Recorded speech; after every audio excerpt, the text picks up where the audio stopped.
client-server model is a distributed structure that partitions tasks or workloads between providers of this resource or service for servers and service requesters called clients. Bored. No. Bored. Who studies like that? Let's make it interesting. You know Joey Tribbiani, right? And his forever love is what? Yes, food. So suppose Joey's gone to a restaurant one day. He wants his favorite pizza, burger and fries. What happens next?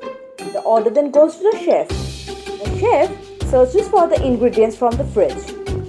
After getting all the ingredients, the chef cooks it and prepares the food.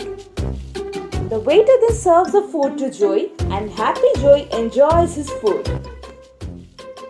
Now let's think of Joey as the client or the web browser. The client requests for a HTML page to the server, which in this case is the chef.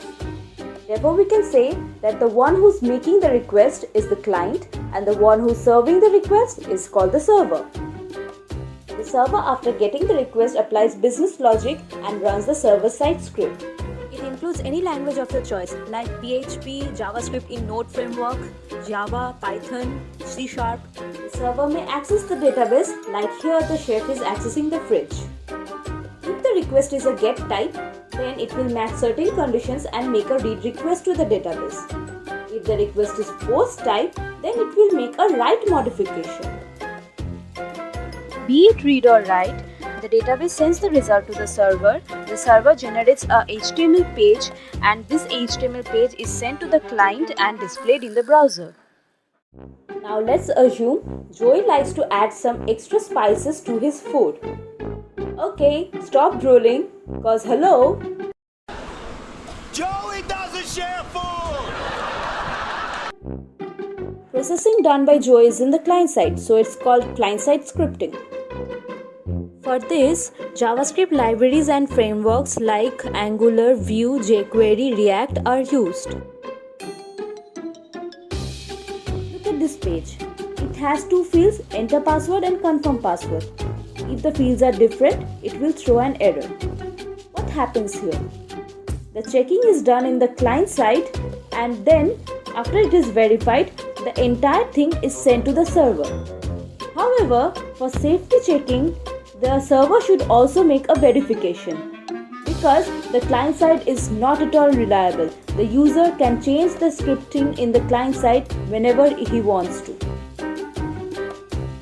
This process was done in earlier days, but now it's different. Suppose Joey has three options: takeaway, home delivery and dining. Then what the waiter does? He packs the food, gives it to Joey and leaves the rest on him. Similarly, now we have Android, iOS and web applications. This is where API comes to play. When the client requests some information, it returns the data in JSON or XML format. This JSON or XML data is then processed in the client side either through Android or iOS or a web browser.